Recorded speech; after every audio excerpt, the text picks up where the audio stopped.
Feliz de estar compartiendo con ustedes. Un saludo especial al obispo Santiago Silva y a todos quienes me escuchan. Yo no acostumbro a leer textos, pero dado el tiempo disponible y, y el tipo de desarrollo que voy a realizar, prefiero hacer una lectura para que todo esté enmarcado en términos contenido-tiempo. Esto, además, en términos de precisiones, difícil no hacer una síntesis de la conquista y periodo colonial, 3 siglos prácticamente, de tal modo de que más que una clase de referencia sobre el periodo, me interesa más bien hacer una reflexión sobre el periodo. Por supuesto, tomando algunos elementos esenciales y además de ello, por supuesto, también considerando el papel de la religión y de la iglesia, ¿no?, dentro de ese periodo. Parto señalando lo que considero un necesario contexto. El objetivo de toda religión es alcanzar un estado universal. El teólogo español Trías, en una perspectiva que inserta lo religioso en el mundo secularizado, señala que contemplemos esta tendencia al estado universal, no ya desde el terreno de la relación con la verdad, como lo plantea Heidegger, o desde la problemática de la legitimación del poder dominador, como aborda la cuestión Max Weber, sino desde el terreno de la economía política. En ese campo aparece el fenómeno de una hipotética unificación planetaria en términos de un gran mercado universal. Para este teólogo, ello urgiría a repensar el concepto de Marx en el sentido de que ello supondría romper todas las barreras introducidas por otros medios de producción mediante formas de dominación políticas o ideológico-políticas o a través de lo que se ha venido llamando como el velo encubridor de las ideologías religiosas. La burguesía cumpliría así su teleología histórica al destruir todo encantamiento sacral del mundo y todo confinamiento en unidades sociales naturales, como las castas y las etnias, y al develar como único y exclusivo motor de esas relaciones el crudo condicionamiento social y económico de las relaciones relativas a la propiedad o a los medios de producción. Pues bien, en los debates actuales se acostumbra más a incorporar el problema de la iglesia en los nuevos mundos en términos de sus presencias institucionales, políticas, económicas y sociales en defensa de lo establecido. Ello mucho más que en la observancia de los caracteres culturales de las sociedades originales subordinadas a Europa o a regímenes tradicionales. Esto, sin duda alguna, y con muchas razones innegables, significa una actitud de crítica muy fuerte hacia el rol histórico de la Iglesia Católica. Cuando más se sigue reconociendo el papel de individualidades que se pueden representar en la persona, el pensamiento y la acción de, por ejemplo, Bartolomé de las Casas. Por cierto, existe también el espacio, aunque mínimo, para una reflexión más profunda respecto al fondo religioso propiamente tal, lo que significa la búsqueda de episodios prácticamente épicos en que representantes de la Iglesia, no necesariamente desde sus jerarquías, encarnaron una verdadera utopía, vista en modo Cristo y expresada en una profunda convicción de fe original superior a los males que rodean la vida terrena. Más allá del cine puramente religioso, puedo recordar, por ejemplo, las películas La Misión y Silencio, que permiten si no sacar conclusiones definitivas, al menos ubicarse en el propio pasado de los hechos y ver la historia en sus propios contextos y en aquellos religiosos estrechamente unidos a sus propios pueblos. Las películas y muchos otros tipos de imágenes e imaginarios son también ficción, pero se basan en la verosimilitud de los argumentos. En el caso de La Misión, dirigida por Roland Joffé, basada en la transferencia de los territorios de las misiones jesuitas desde España a Portugal, por efectos del Tratado de Madrid de 1750, se observa cómo los guaraníes veían que sus nuevas formas de vida, desarrolladas alrededor de un siglo, simplemente se desmoronaban. Durante algún tiempo, por indiferencia o desconocimiento, los jesuitas organizaron un sistema que disfrutaba de fuerte independencia al responder solo ante el rey de España y al Papa. Pero la vida comunitaria había sido impuesta. El lamento de un dirigente indio, recogido por un religioso en 1639, señalaba que la libertad antigua veo que se pierde de discurrir por valles y selvas, porque estos sacerdotes extranjeros nos asignan a pueblos no para nuestro bien, sino para que oigamos su doctrina tan opuesta a los ritos y costumbres de nuestros antepasados.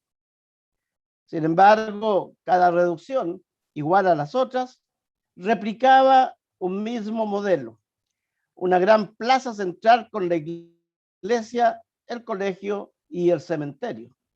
Las casas de los indios, todas iguales, construidas en hileras paralelas y regulares. El trabajo se organizaba para obtener excedentes agrícolas y no a la manera guaraní, que entendía la riqueza como algo inmaterial. Fue un tiempo para el arte y también para la guerra, por la amenaza constante de una invasión portuguesa. Nos preguntamos: ¿defensa de la cultura autóctona? ¿Paternalismo abusivo? ¿Preocupación sincera por los más débiles? Me quedo, por supuesto, con la última pregunta. Pero con todo, las ventajas, por lo tanto, predominaban sobre los inconvenientes. Mejor los jesuitas que los terratenientes españoles. La película permite advertir y reflexionar sobre estos y otros problemas. Vista la situación desde la propia historia, el fin de las reducciones devino de la política internacional hispano-luso, que buscaba regularizar las fronteras de sus dominios. Por el Tratado de Madrid de 1750, los lusitanos entregaron la colonia del Sacramento y a cambio recibieron, entre otros territorios, la región de las Misiones Orientales. Los jesuitas se vieron sometidos a un dilema angustioso e inmersos en un callejón sin salida. Trataron de ganar tiempo, pero sorpresivamente 30.000 guaraníes se encontraron sin bienes y sin techo. Si se quedaban en sus hogares, los portugueses les esclavizarían. Si se marchaban a los dominios españoles, se encontrarían con tierras menos productivas. Se desató así la denominada Guerra Guaranítica entre 1754 y 1756. Los indios solos contra los imperios español y portugués. Carlos III asumió el trono español en 1759 y anuló el tratado con los portugueses. Demasiado tarde.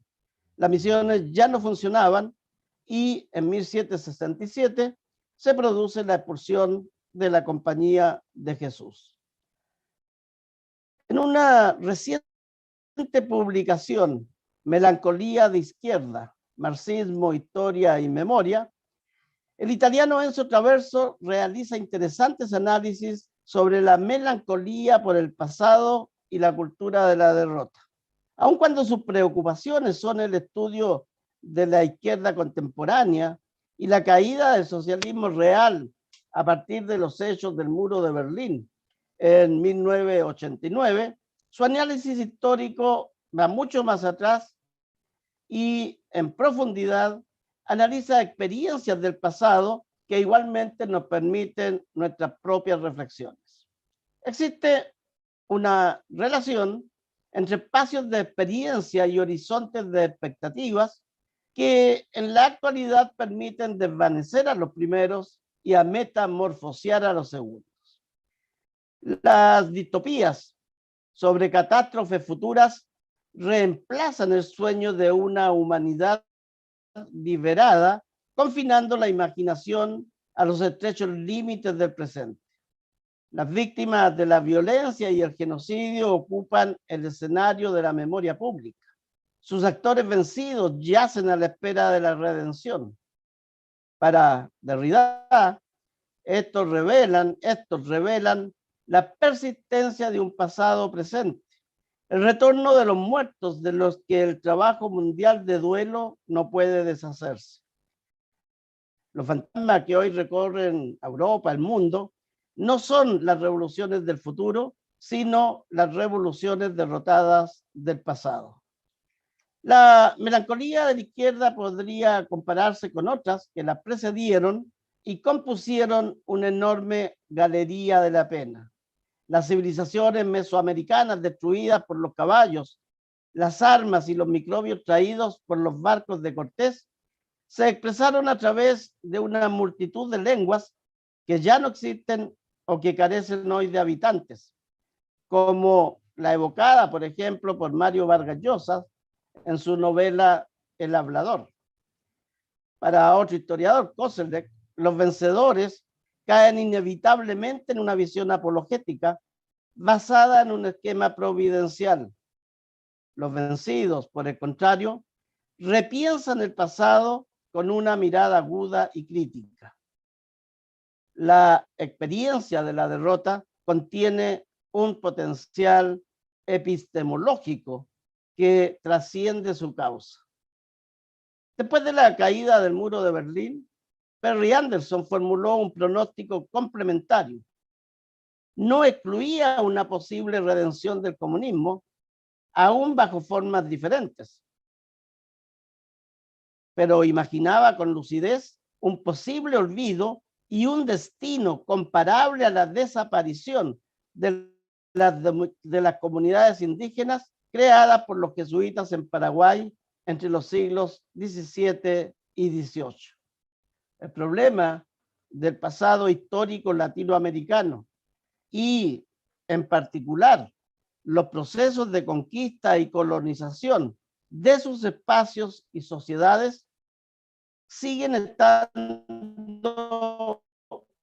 muy presentes y más aún se han extendido hacia otras sociedades emergentes y herederas de una historia similar y actualmente vuelve a estar en la discusión intelectual y social.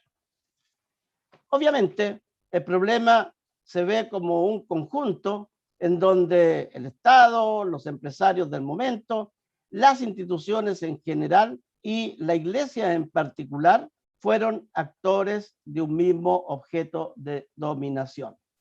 Por supuesto, este contexto es para ubicar el problema central de las discusiones actuales sobre el pasado y la persistencia de visualizar ese pasado desde una sola perspectiva y desde unos solos juicios que no siempre corresponden con la realidad que efectivamente aconteció.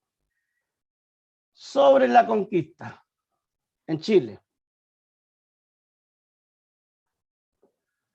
Existe una abundante literatura sobre el particular. Capítulos iniciales de las historias de Chile, textos, artículos específicos sobre la guerra de la Araucanía y sobre cuestiones igualmente particulares. Escritos de reflexión, crítica y análisis sobre los significados violentos y de opresión causados por la misma, dependencia y subordinación. El papel de las instituciones en particular, los significados de la conversión traída por la Iglesia Católica. Debates contrafactuales respecto a si no hubiese sido mejor haber sido conquistados por el mundo anglosajón, puritano, no enemigo de la riqueza y por ello más abierto a las iniciativas individuales, etcétera, etcétera.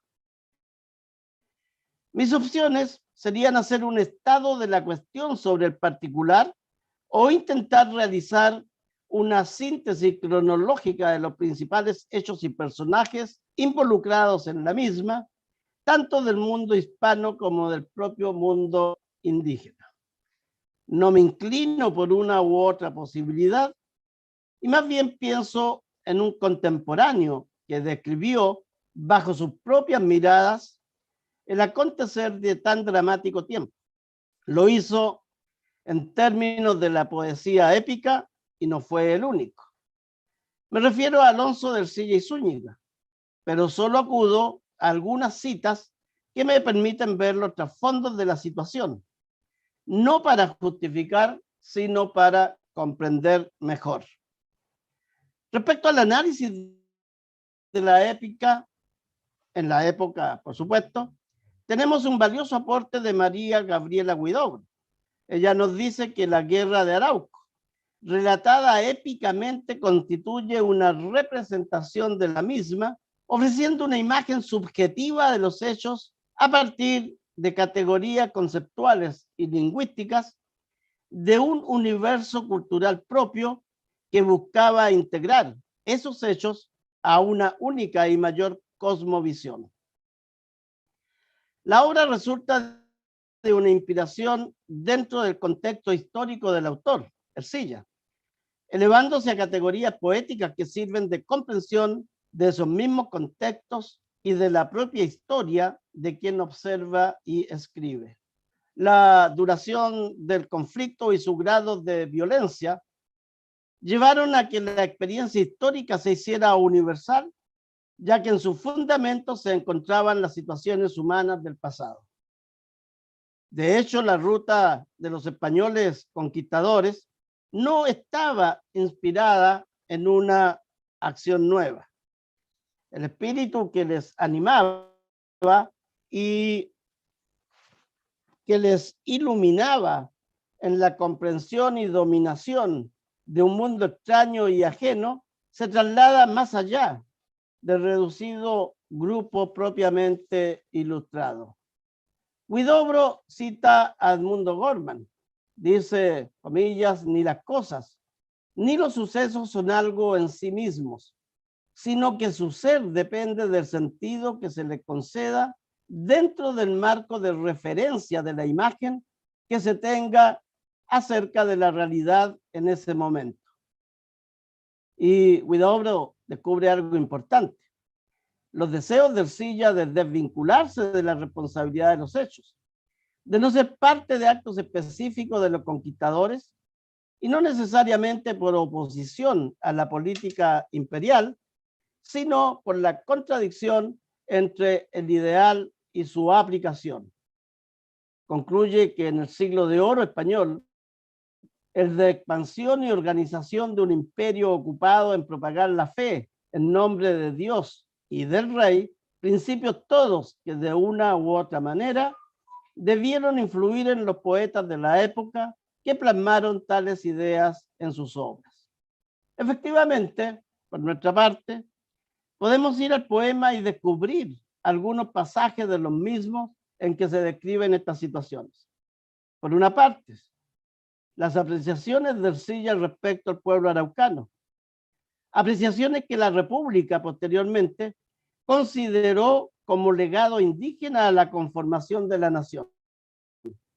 Ercilla relata que ya el imperio inca había intentado el dominio de sus territorios para transformarles en servidumbre, logrando imponer en algunas de estas sociedades leyes y edictos trabajosos, haciéndoles pagar grandes subsidios y tributos.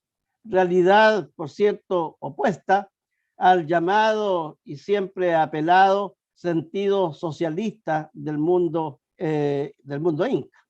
Posteriormente, Diego de Almagro, determinado de extender y ensanchar la fe de Cristo, fracasó igualmente en su intento hasta que debió ceder el paso a la llegada de don Pedro de Valdivia, quien, según Ercilla, tuvo a la entrada con aquellas gentes batallas y reencuentros peligrosos en tiempos y lugares diferentes, que tuvieron los fines muy dudosos, pero al cabo, por fuerza, los españoles con brazos valerosos, siguiendo el lado y con rigor la guerra, ocuparon gran parte de la tierra.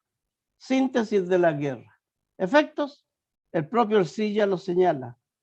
El feliz suceso, la victoria, la fama y posesiones que adquirían, los trajo a tal soberbia y vanagloria que en 1000 leguas 10 hombres no cabían, sin pasarle jamás por la memoria que en 7 pies de tierra al fin habían de venir a caber sus hinchazones, su gloria vana y vanas pretensiones. Crecían, agrega, crecían los intereses y malicia a costa del sudor y daño ajeno, y la hambrienta y mísera codicia con libertad haciendo iba sin freno. La ley, derecho, el fuero y la justicia era lo que Valdivia había por bueno, remiso en graves culpas y piadoso en los casos livianos rigurosos. Ercilla interpreta a los líderes araucanos y quizás uno de los mayores ejemplos sea el de Galvarino, que dirigiéndose hacia sus pares étnicos le señala que puesto pues unos extranjeros enemigos con título y con nombre de clemencia ofrecen de aceptarnos por amigos, queriéndoos reducir a su obediencia. Y si no os sometéis, que con castigos prometen oprimir vuestra insolencia, sin quedar del cuchillo reservado género, religión, edad ni estado. Y es un color. Esa apariencia vana querer mostrar que el principal intento fue el de extender la religión cristiana, siendo el puro interés su fundamento, su pretensión de la codicia humana, que todo lo demás es fingimiento, pues lo vemos que son más que otras gentes adúlteros, ladrones, insolentes. Pero al mismo tiempo, y el mismo Ercilla lo señala, este mismo Galvarino se inclina hacia la conversión, nos dice Ercilla, pero mudóle Dios en un momento, obrando en él su poderosa mano, pues con lumbre de fe y conocimiento se quiso bautizar y ser cristiano. Causó lástima y junto contento el circunstante pueblo castellano, con grande admiración de toda gente y espanto de los bárbaros presentes. Fue bautizado, pero ello no le salvó de la sentencia de muerte.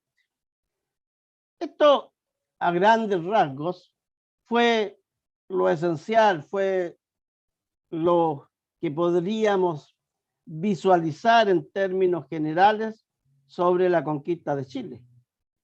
Esta fue la conquista de Chile, como lo han sido las conquistas a través de la historia. Nos importa como sociedad, pero está también el problema histórico universal.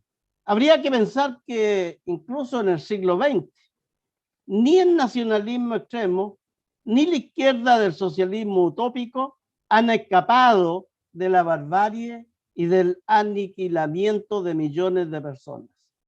Leo por estos días la última novela de Emmanuel Carrère, el francés, quien cita un ejemplo muy mínimo, pero muy preciso, hablando de mediados del siglo XX. Él habla acerca de la vergüenza y acerca de la vergüenza relata una muy pequeña historia. El general Massou fue uno de los más altos responsables militares franceses de la guerra de Argelia. Guerra sucia como si hubiera alguna limpia. Guerra hecha de escaramuzas feroces, desapariciones nocturnas, civiles degollados como corderos e interrogatorios efectuados del lado francés por medio de dos técnicas principales, la bañera y las descargas eléctricas. Vergüenza. El problema es, nos provoca tanta reacción esta situación como las situaciones del pasado más lejano.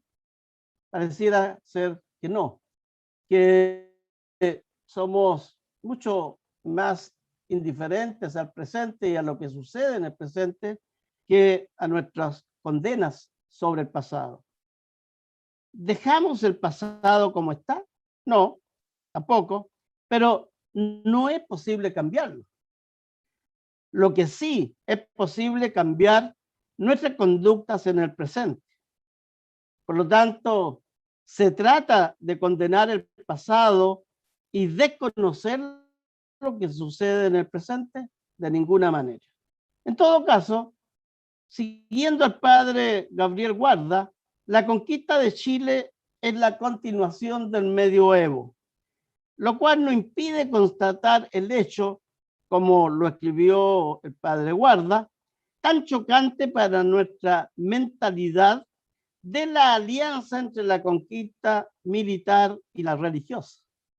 En todo caso, dice el mismo padre Guarda, y a pesar del peso del ideario medieval y de la guerra justa contra los infieles, rápidamente en Chile se suscitó la controversia de dicha legitimidad entre dominicos y franciscanos.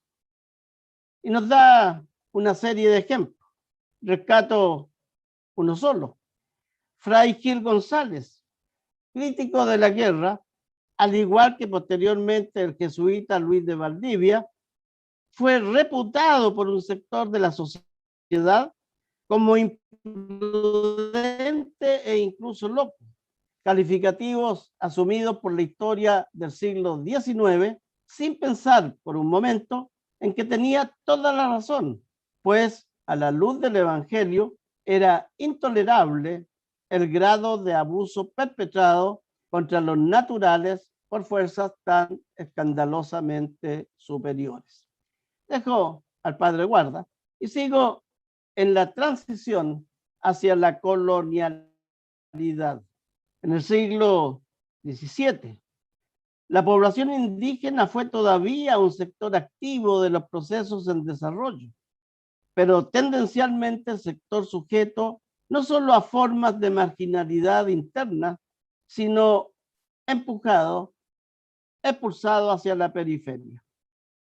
La intensificación de las relaciones fronterizas separó a la gran masa de la población indígena de esta otra historia nacional en formación. Y esta sí fue una diferencia notable entre el indigenismo andino o el indigenismo mexicano, metido profundamente en la historia de sus naciones respectivas, lo cual también nos permitiría hoy día reflexionar sobre nuestro problema del sur respecto a la forma y las transiciones y los procesos que han llevado todas las etnias indígenas en Bolivia, en Perú, en Ecuador, etc. En los hechos económicos, esta colonialidad que se inicia, en los hechos económicos para muchos los cambios fueron escasos y no tuvieron gran significado en términos de un espacio mayor. Pobreza generalizada, estrechez de mercados, modestia de necesidades, las dependencias, pestes, sequías, terremotos, comenzaron igualmente a configurar los procesos de transformación social desde situaciones coyunturales a proyecciones estructurales. Las adecuaciones del mundo de la estancia comienzan a configurar el largo proceso de conformación de la hacienda, herencia de muy larga duración, pero tampoco un proceso absolutamente guiado en una sola dirección. La existencia de capas medias nos indica o nos ha indicado Sergio Villalobos, con huellas tenues y dispersas, establecieron una situación de continuidad con los escalones de más abajo y por tanto el mestizaje no solamente fue étnico, sino que también social, económico, etc. De todas maneras, esta visión que tenemos de la colonia ha venido siendo cambiada, transformada en la medida que nos metemos dentro de la sociedad de la época y la estudiamos en mejor forma. Si acudimos a estos estudios, yo mismo he incursionado en lo económico, en la familia, en fin, en una serie de situaciones coloniales. Nuestros estudios nos entregan una visión de una realidad mucho más compleja y dinámica de la que solemos o solíamos tener. Sin desconocer que la dominación se impuso a través del régimen jurídico, es posible traspasar la fuerza coyuntural de ese régimen jurídico a la fuerza estructural que se va desarrollando en la propia sociedad a través de sus múltiples interrelaciones. Y esto también es importante porque acostumbramos visualizar el pasado con ciertos conceptos que pensamos que no cambian en el tiempo y que se mantienen inalterables. Y no es así. Álvaro Jara, ya fallecido, escribió que lo importante de los elementos de la definición residen en su valor estructural, lo cual no le resta nada de su valor de funcionamiento. Este valor estructural garantiza una larga permanencia temporal en la arquitectura de la sociedad y los demás elementos en juego no consiguen escapar a esta línea organizativa primaria. Pero estos conceptos y estos contenidos van cambiando y por lo tanto estos conceptos dejan de tener funcionamiento cuando ya no se aplican a la misma situación y a los mismos contextos en que ellos ocurrieron en algún momento. En todo caso, es en el siglo XVIII cuando comienzan a notarse más nítidamente rasgos de carácter estructural a nivel de la sociedad propiamente tal, en particular de la sociedad que en gran parte aún conocemos e imaginamos en su funcionamiento concreto, independientemente del tipo de propiedad y de las muy diversas formas que ella alcanza. Independientemente de ello, el problema central en esta historia, según se ha escrito y según se ha venido transfiriendo en el conocimiento, es especialmente en lo que se refiere a la tierra, tanto en sus capacidades de producción de excedentes como en la reproducción de formas sociales, en donde se centra socialmente los términos de raigambre, duración y poder social que se mantienen prácticamente hasta mediados y pasados mediados del siglo XX. En este aspecto, igualmente, no podemos olvidar que el surgimiento de villas no solamente tuvo una fuerte incidencia en la revalorización del suelo agrícola a través de todos los valles principales y valles menores, sino que también el surgimiento de villas posibilitó que efectivamente esta colonia tan periférica, tan alejada, comenzara igualmente a tener ciertas modernidades de la época, en donde no solamente está la modernidad del aparato civil, sino que también el acrecentamiento de la acción de la Iglesia a través de sus capillas, de sus parroquias, de la labor misionera, etcétera, etcétera. Reflexiones desde el presente sobre la conquista y la colonialidad. Por un largo tiempo, la historia colonial fue una historia despegada de la historia republicana de Chile, porque representaba casi naturalmente algo así como la historia medieval para la historia europea occidental.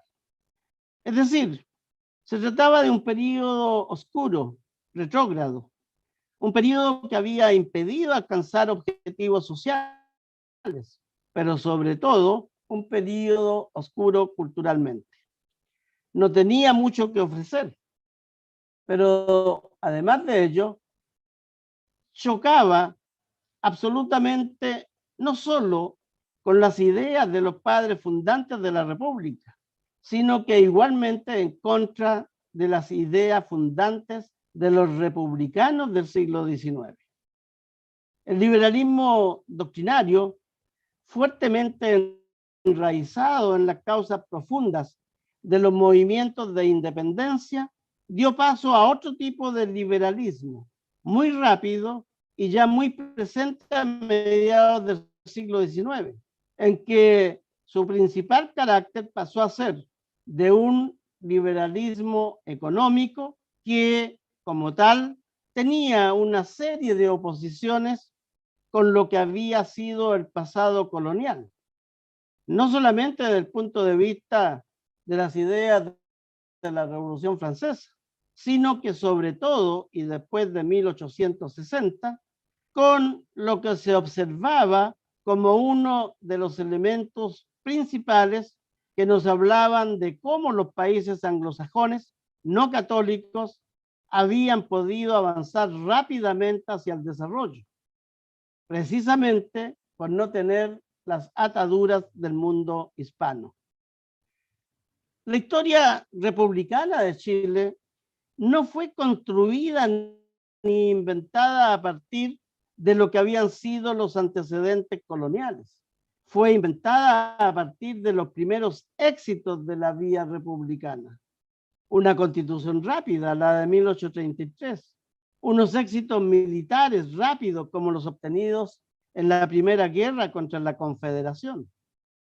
La élite positivista, ilustrada y liberal agregaba por oposición a la colonia y solamente por oposición a la colonia la persistencia de la guerra de Arauco como carácter de la nacionalidad chilena. Un problema siempre presente en nuestra historia nacional y en nuestra historia republicana hasta el presente. El debate sobre el pasado colonial se reabre con fuerzas a partir de los años 1960 y bajo otras miradas.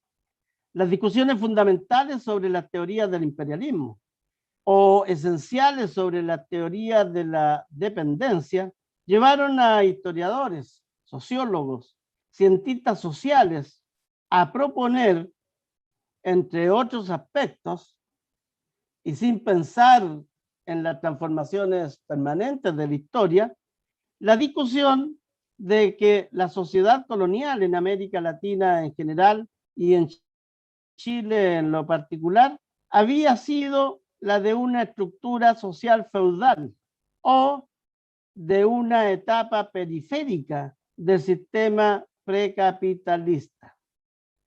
Y eso pensaban ellos en 1960, seguía permaneciendo en la historia de ese momento, en la historia del siglo XX. La historia colonial volvió a ser una especie de oscuridad responsable de los atrasos de nuestra vida republicana, atrasos notables e incontrarrestables. Pero también debe observarse que el dependentismo revitalizó los estudios de historia colonial y que comenzaron, como lo he señalado anteriormente, a aparecer cambios y transformaciones en los movimientos y relaciones de la sociedad colonial. Cuando se habla, por ejemplo, del mestizaje y se habla de una India encomendada que termina siendo madre de encomenderos, no es que se esté diciendo o generalizando que todos los individuos, todos los grupos, incluso los más subordinados, siempre hubiesen tenido la posibilidad de cambiar su propia historia. No es lo que se dice. Casos estudiados pueden ser excepcionalidades y no siempre las excepcionalidades marcan la regla, pero sí esos casos nos hacen pensar en una sociedad poco más abierta que lo que pensamos.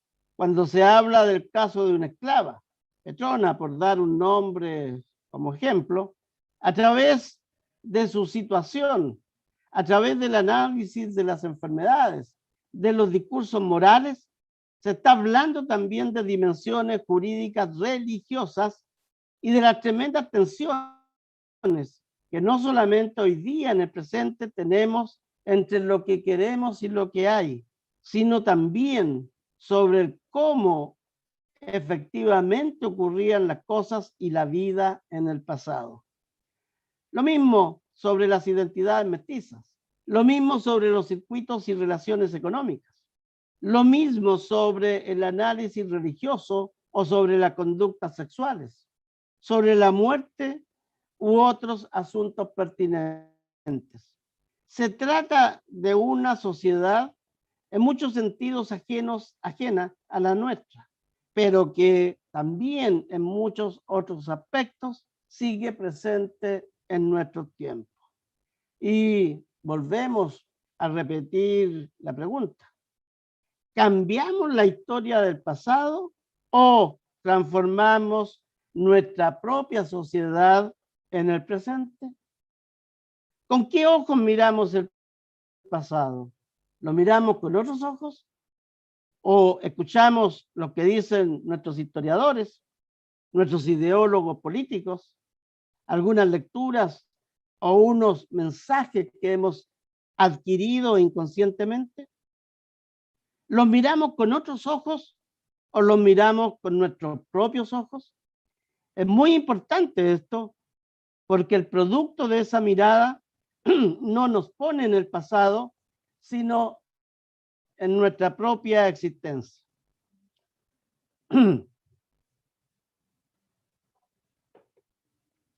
Las transiciones siempre son largas y existe una circularidad de los procesos históricos en que causas y consecuencias siempre están entremezcladas y que se superpone a un análisis temporal de parcialidades de la historia.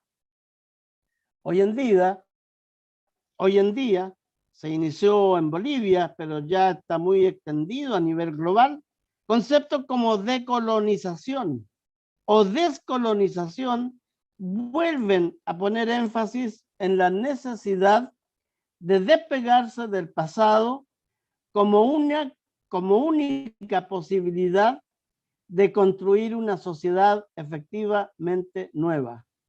La sociedad colonial fue una sociedad civil, jerárquica, desigual, culturalmente pobre para la mayoría de sus habitantes, también de fuerte influencia religiosa. ¿La podemos borrar de la historia para hacer nuestra propia historia? Imposible. Tenemos que resignificarla. Tenemos que mirarla con nuestros propios ojos y en sus propias realidades. Para muchos, dentro de la colonia, una de las instituciones más cercanas al poder y a la subordinación de la sociedad fue la iglesia. Doy dos ejemplos que contradicen, por supuesto, parte importante de esta sentencia. Desde lo económico, se ha insistido en la riqueza eclesiástica, en lo general o lo particular. En muchos sentidos fue efectivamente el banco colonial, pero las diferencias eran notables entre algunas regiones y otras. No se puede negar que para los espacios más pobres, el crédito de la iglesia a los campesinos y poblaciones locales fue importante, sin grandes lucros para la iglesia, y lo que permitió, en definitiva, la subsistencia de los pequeños propietarios, no en casos individuales, sino que en varias generaciones. Se insiste, por otra parte, en otro ejemplo, en la imposición de una moral rígida y absoluta, especialmente en cuanto a las mujeres y sus comportamientos sexuales. Lo cierto es que la sociedad siempre superó las normas y que los propios grupos sociales fueron mucho más exigentes y condenatorios que la propia iglesia. A la iglesia le importaba especialmente hacer cumplir actos esenciales de la vida cristiana como el bautismo y el matrimonio. Y los libros de dispensa de las parroquias coloniales dan cuenta de una apertura mucho más amplia de lo que se dice o se ha escrito.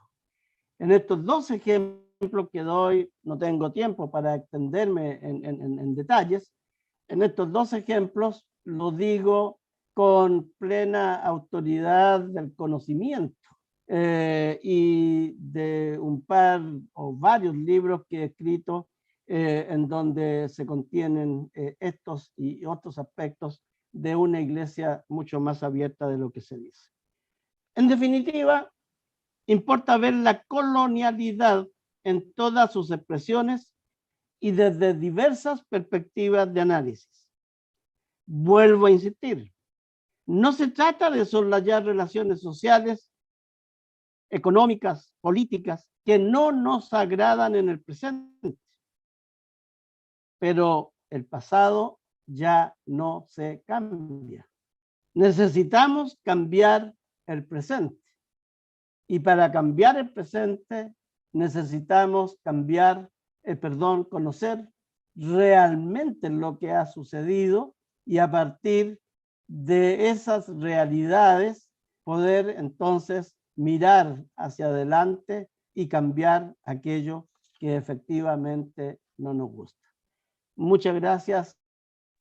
Es una reflexión sobre la conquista y la colonia y los problemas subyacentes, más que una descripción de la historia cronológica o temática de la época.